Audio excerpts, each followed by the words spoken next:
नमस्कार मित्रांनो, ठरलं तर मग या मालिकेच्या आजच्या भागात आता सायली महिप्तला विचारत असते की महिप्त असं काय आहे की जे नागराजला माहिती आमच्या घराबद्दल आणि आम्हाला माहीत नाही सांग. त्यावर महिप्त हा बोलत नसतो. सायली म्हणते, बोल महिप्त, असं काय आहे. त्यावर तो सांगतो की वहिनी, तुम्ही अंधारात चाललाय प्रकाशात ज्या सत्य तुम्हाला तुमच्या घरातच सापडेल. त्यावेळी अर्जुन म्हणतो, बघितलंस बायको, मी म्हणालो होतो ना तुला, हा आपल्याला व्यवस्थित कोऑपरेट करणार नाही म्हणून कशाला आलो आपण याला विचारायला याच्याकडे. त्याबरोबर लगेचच नागोबाम हाणायला महिप्त म्हणायला लागतो, हो साहेब, मी जे सांगितले की नाही ते बरोबर सांगितलं. तुम्ही तुमच्या घरात प्रकाश शोधा, तुम्हाला सत्य तिथेच सापडेल, समजलं ना. त्याबरोबर मग मात्र सायली अर्जुन काहीही न बोलता तिकडं निघतात. तर दुसऱ्या बाजूला आता प्रताप फोनवर बोलत असतो. ती ऑर्डर आली का? हो चालेल, आणि एक काम करा, आपली दुसरी ऑर्डर, तिचा कच्चा माल लवकर मागून घ्या, हा ठेवतो. त्यानंतर मग रविराज काका हसताना बघून प्रताप रविराज काकांना विचारतो, काय रे, काय झालं? रविराज का हसतोयस एकटाच? त्याबरोबर मग रविराज काका म्हणतात, काही नाही अरे, बातमी वाचत होतो, प्रॉपर्टीसाठी भावाने केला भावाचा खून. त्याबरोबर प्रताप रविराज काकांच्या खांद्यावरती हात ठेवून, या असल्या गोष्टी नको वाचत जाऊस, नाहीतर तुला जास्त त्रास होईल, असं म्हणतात. त्याबरोबर मग रविराज काका सांगतात, त्रास तर मला होणारच आहे रे, आयुष्यभर त्रास होणार आहे. अशी मी कुठली चूक केली होती की माझी मुलगीच माझ्याबरोबर असं वागली आणि माझा भाऊ सुद्धा माझ्याबरोबर असा वागला? काय केलं होतं मी जे मलाच कळत नाही ना, असं वाटते. त्याबरोबर मग प्रताप म्हणतो, जाऊ देत, शांत हो, या गोष्टींचा विचार करून स्वतःलात रास नको करून घेऊस. रविराज काका म्हणतात, तुला नाही माहिती, मी नागराजवरती खूप प्रेम केलं, नागराजची खूप काळजी घेतली, त्याला खूप सांभाळलं, आणि आता हे सगळं घडून बसलं. इतक्यात त्या ठिकाणी अश्विन येतो. आता अश्विन तिकडे येतो आणि काका, तू ठीक आहेस ना? तुला बरं वाटतं ना? असा प्रश्न विचारतो.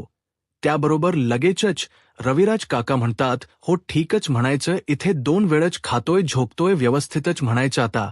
त्यावर मग अश्विन म्हणतो, ठीक आहे काका, जर तुला व्यवस्थित वाटते ना तर ठीकच म्हणायचं आपण. त्याबरोबर मग पुढे आता विचारतो तो की प्रतिमा आत्या कुठे? त्यावर रविराज काका म्हणतात, ती झोपलीये. त्यावर अश्विन म्हणतो, काय प्रतिमा आत्या यावेळी झोपलीये का? काही झाले का? त्याबरोबर मग रविराज काका म्हणतात, नाही रे, हल्ली वरचेवर तिला थकवा जाणवतो म्हणून मग यावेळी झोपते ती. त्याबरोबर प्रताप म्हणतो, पण या आधी प्रतिमा या टाईमाला कधीच नाही झोपायची, काय झालंय काय? त्याबरोबर मग लगेचच अश्विन म्हणतो, नाही, काय आहे ना, हे जे काही घडून गेले ना, त्या सर्वाचाच तिला खूप जास्त लोड आलेला असणार आहे आणि त्यामुळे तिला असा त्रास होतो. मी काय म्हणतो काका, आपण ना आत्याच फुल बॉडी चेकअपच करून घेऊया. त्याबरोबर दुसऱ्या बाजूला सायली आणि अर्जुन हे दोघेजण निघालेले असतात. इतक्यात नागराज त्यांना हाक मारतो, काय रे सायली, अर्जुन, इथे काय करताय तुम्ही? ओ, माझी आठवण आली म्हणून आलात का इथे? हा, तुम्हाला तुमच्या घरात सत्य जाणून घ्यायचं असेल ना म्हणून आला असाल. बर, या इकडे, या इकडे, या इकडे या. त्याबरोबर मग सायली आणि अर्जुन दोघजण त्याच्या जवळ येतात आणि म्हणतात, काय मग उघडलं का? कोड समजलं का? सत्य नाही तसं म्हणा, तुम्हाला ते सत्य समजणार नाहीच आहे. शेवटी ते सत्य, ते कोड सोडवण्यासाठी तुम्हाला माझ्याकडेच यावं लागणार आहे, माझ्याच हातापाया पडावं लागणार आहे आणि मलाच विनवण्या कराव्या लागणार आहेत. सांग नागराज काका, सांग नागराज काका, सांग नागराज काका, बरोबर ना? तुमच्या या चेहऱ्यावरच्या प्रश्न कोड्यात उत्तर दडलंय.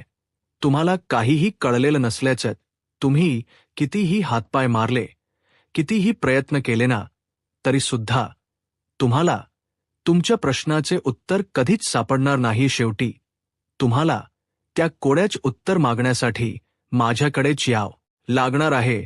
माझ्याशिवाय तुम्हाला पर्याय नाही, कारण त्या कोड्याचे उत्तर या संपूर्ण जगात फक्त एक व्यक्ती देऊ शकते आणि ती आहे नागराज किल्लेदार. तुम्हाला माझ्याकडेच यावं लागणार आहे. त्याबरोबर आता अर्जुनला राग येतो आणि अर्जुन नागराजला म्हणतो नाही, अजून तरी मला उत्तर सापडलेलं नाहीये. पण नागराज, एक गोष्ट लक्षात ठेव, मी नक्कीच त्या कोड्याचे उत्तर शोधून काढेन आणि तुझ्याकडे तर मी अजिबात येणार नाहीये. त्यावर नागोबा म्हणतो, मार ना, किती हात पाय मारायचे तेवढे मार अर्जुन, पण तुला त्या प्रश्नाचे उत्तर सापडणारच नाही, कळलं का बरं? असो, तुझ्या हातात 1 महिना आहे. पुढच्या 1 महिन्यात शोधून काढ, नाही तर मग मी आहेच. मला येऊन भेटूया 1 महिन्यानंतर. तर त्याबरोबर आता इकडे प्रिया विचार करते, नागोबाने मला 1च महिन्याची वेळ दिली आणि आता त्याने या दोघांना सुद्धा 1 महिन्यानंतरचीच वेळ दिली. म्हणजे नागोबा 1 महिन्यानंतर खरोखर नाही असं काही होता कामा नये असा ती विचार करू लागते. त्याबरोबर इकडे आता अर्जुन आणि सायली हे दोघेजण बाहेर येतात, एंट्री करतात आणि निघतात. त्यावर इकडे सायली ही मात्र तिच्या विचारात मग्न होते. अर्जुन तिला म्हणतो, बायको काय झालं सायली? काही नाही बोलते. अर्जुन म्हणतो, बरं चल, मी तुला घरी सोडतो. त्याबरोबर सायली म्हणते, नाही नको, कशाला? तुम्ही एक काम करा, तुम्ही ज्या ऑफिसला मी जाते ना रिक्षाने तुम्ही जा. त्याबरोबर अर्जुन म्हणत असतो, अगं कशाला, मी असताना तुला रिक्षाने जाण्याची काय गरज आहे? त्याबरोबर सायली म्हणते, अहो मला ना खरंच कळत नाही हो, म्हणजे हे सगळं काय सुरू आहे? एका बाजूला बघा नागराजने काहीही सांगितलं नाही आणि दुसऱ्या बाजूला आपल्याला महिप्तकडून काहीही अपेक्षा नसताना महिप्तने आपल्या प्रश्नांची उत्तर दिली. म्हणजे तो कोड्यात काहीतरी बोलला. हे सगळं काय आहे? कोर्टात सुद्धा कशी महिप्तने साक्षी दिली? महिप्त असा नेमका कुठल्या गोष्टीला घाबरला? अर्जुन म्हणतो, अगं तो घाबरला की त्याचे बाकीचे कारनामे सुद्धा वर येतील. बरं ते सगळं जाऊ दे, आता तू माझ्याबरोबर चल, मी तुला घरी सोडतो. सायली म्हणते, अहो कशाला? अर्जुन म्हणतो, जर तू आर्ग्युमेंट करत राहिली नाहीस ना तर उशीर होणार, चल लवकर. मग अर्जुन आणि सायली तिकडं निघतात. त्यानंतर आता अर्जुन ऑफिसला येतो, पण अर्जुनला सतत नागोबाच बोलणं आठवत असतं. अर्जुन, मी मयासूर आहे आणि ज्याप्रमाणे मयासुराने पांडवांच्या आयुष्यामध्ये ती मयासभा भरवली होती ना, त्याचप्रमाणे मी सुद्धा तुमच्या आयुष्यात मयासभा भरवली. तर दुसऱ्या बाजूला अर्जुनला नागराजच बोलणं आठवत असतं, तर एका बाजूला त्याला महिप्तच बोलणं आठवत असतं. तुम्ही अंधारात चालताय, तुम्ही प्रकाशात चाला, उजेड तुम्हाला घरातच दिसेल. त्याबरोबर इकडे चैतन्य अर्जुनला म्हणत असतो, अर्जुन आज आपल्याला आपल्या पेडणेकर केसवरती काम करायचे आहे. आपले क्लायंट येणार आहेत, त्यांच्याबरोबर मीटिंग आहे आणि आपल्याकडे एका बिल्डरची केस आहे, तिच्यावर सुद्धा काम करायचे. त्याबरोबर अर्जुन म्हणतो, चैतन्य थांब ना. त्यावर चैतन्य म्हणतो, अर्जुन अरे काय थांब ना, आधीच एक तर तू ऑफिसला उशिरा आलायस, त्यात तुला आता काम करायचं नाहीये, तुझा मूड नाहीये का? अर्जुन म्हणतो, मी आज महिप्तला भेटायला गेलो होतो.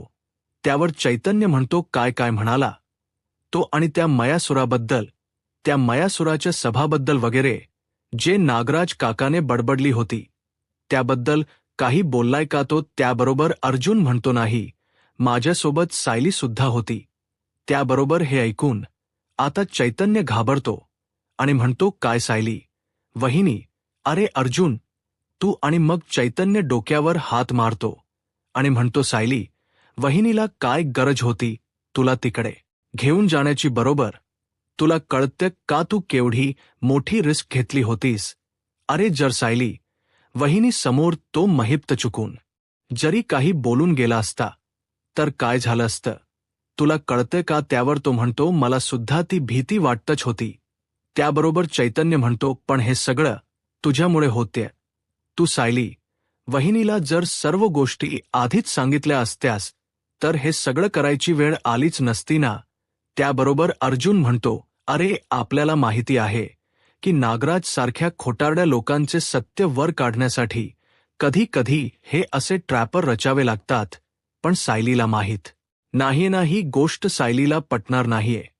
हे सगळं खोट वगैरे बोललेलं मी त्यावर चैतन्य म्हणतो, अरे पण शेवटी तू तिच्याशी खोट बोलतोयस ना. अर्जुन म्हणतो, अरे याचंच तर खूप गिल्ट आले ना मला. मी एक काम करतो, मी इन्स्पेक्टर सावंतांना सांगतो साक्षी जिवंत आहे, आणि त्यानंतर साक्षीचा शोध सुरू होईल. एकदा का साक्षी पोलिसांना सापडली की त्यानंतरच मी बायकोला सांगतो साक्षी जिवंत असल्याबद्दल, कारण त्याआधी जर मी तिला सांगितलं तर ती पॅनिक होईल. त्याबरोबर चैतन्य म्हणतो, तुला वाटत साक्षी सापडेल? अर्जुन म्हणतो, हो नक्की सापडेल, कारण पर्याय नाहीये तिच्याकडे. तू एक काम कर, तू एक लिस्ट बनवायला घे ज्यामध्ये साक्षीचे favourite cafe, favourite restaurant, favourite hotels जे की पनवेलमध्ये आहेत आणि तिथे ती जाऊन राहू शकते असे आहेत, अशा ठिकाणचे सर्व डिटेल्स मला अपडेट कर. त्यावर चैतन्य म्हणतो, चालेल, करतो. आणि मग लगेच आता तो तिकडून जातो. तर दुसऱ्या बाजूला सायली आणि कल्पना दोघी जणी स्वयंपाकाच बघत असतात. इतक्यात त्या ठिकाणी सुमन येते. सुमन गपचूप बसलेली असते, काहीच बोलत नसते. सायली म्हणते, बघा ना आई, सुमन काकूंची काय वाईट अवस्था झाली. ते हल्ली सुमन काकू काही बोलतच नाही कोणाबरोबर. मला तर बिचाऱ्यांचं खूप वाईट वाटतं. त्याबरोबर कल्पना म्हणते, मला सुद्धा काही कळत नाही. सुमनला बरं वाटावं म्हणून आपण काही करू शकतो का? काय करायचं काय नाही काही सुचत नाही. आणि जोपर्यंत तिला काहीतरी विरंगुळा मिळत नाही, ती कशात रमत नाही ना, तोपर्यंत तिच्या डोक्यातून नागराज भाऊजींचे विचार जाणार नाहीच.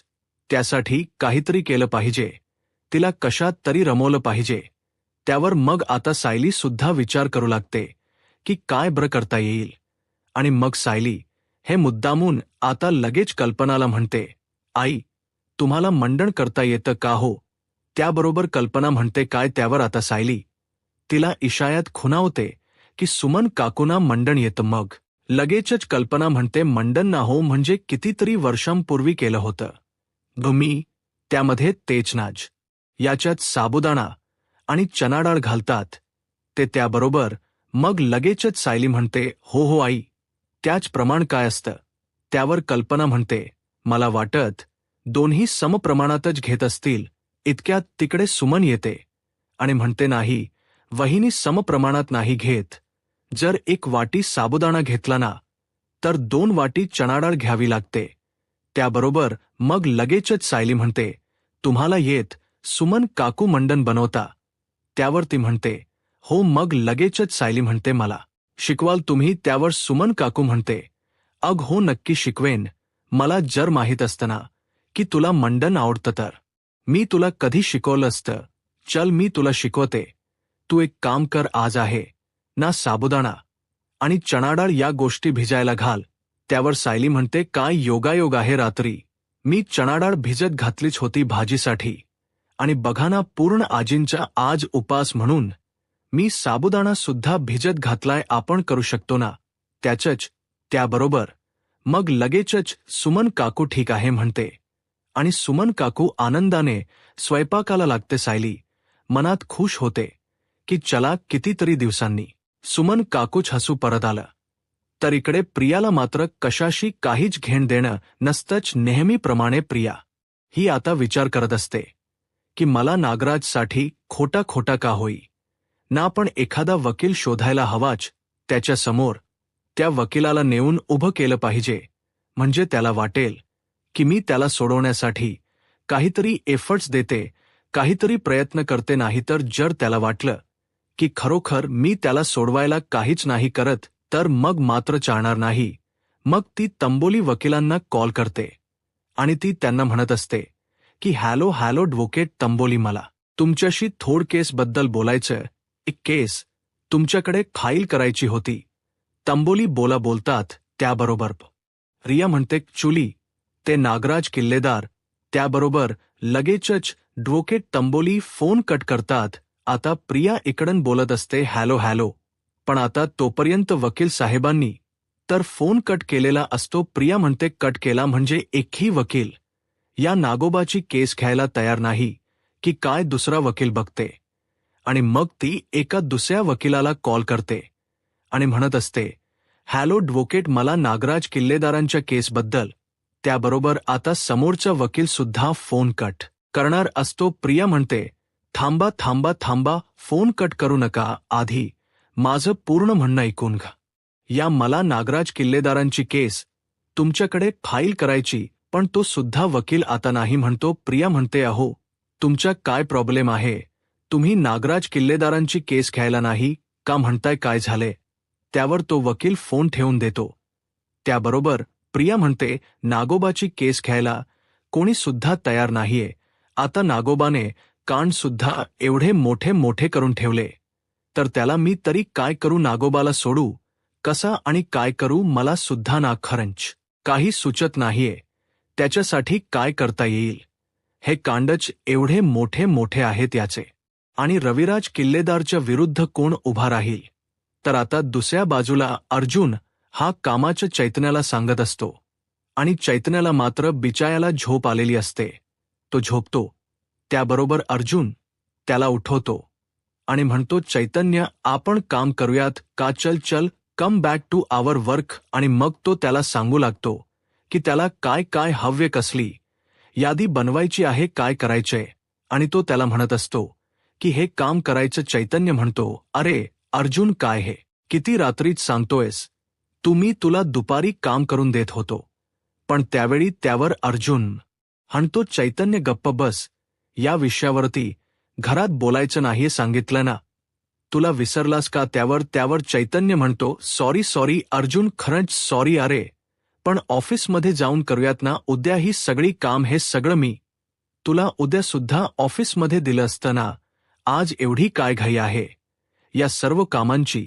आणि जर आपल्याला असंच रात्री लेट नाईट जागून काम करायचं असेल ना तर ठीक आहे, पण मला साहिली वहिनींच्या हातची गरम गरम कॉफी हवी. जर मी त्यांच्या हातची गरम गरम कॉफी घेतली तर मी काम करू शकतो. अर्जुन म्हणतो, ठीक आहे ठीक आहे, तुला कॉफी हवी आहे ना, कॉफी पी, पण या विषयावरती घरात बोलू नकोस. चैतन्य म्हणतो, ब्र सॉरी सॉरी, मी पुन्हा नाही बोलणार, पण डील मंजूर करावं लागेल. सायली वहिनींच्या हातची गरम गरम कॉफी आणि त्यानंतर मगच काम, तरच मला काम करायला जराशी म्हणजे तरतरी येईल, छान वाटेल. अर्जुन म्हणतो, ब्र बायको, बायको.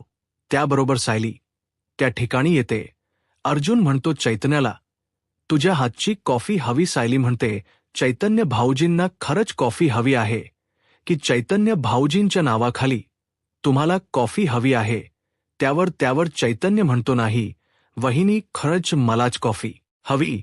अगं काय झालं ना, हा अर्जुन बघ ना, लेट नाईट काम करायचं म्हणतोय, म्हणून मग मी म्हटलं की एक कॉफी पिऊया म्हणजे जरा तर येईल. सायली म्हणते, पण झोप येत असताना असं उशिरापर्यंत बसून काम करण्याची काहीही गरजच नाहीये ना. मुळात देवाने आणि निसर्गाने झोप तर ही रात्रीचीच का बनवली आहे, कारण शरीराला आणि मेंदूला त्यावेळी आराम मिळावा यासाठी.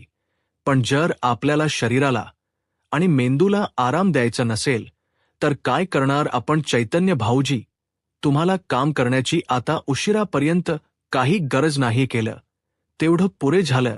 एक काम करा, तुम्ही आज इथेच राहा जा, आणि मागच्या बाजूला जे आपलं हे आहे ना, आपलं गेस्ट रूम, तिथे जाऊन तुम्ही झोपू शकता. जा, उगाचच्या उगाच तुम्हाला जागरण व्हायला नको, तुम्ही जा आणि निवांत झोपा.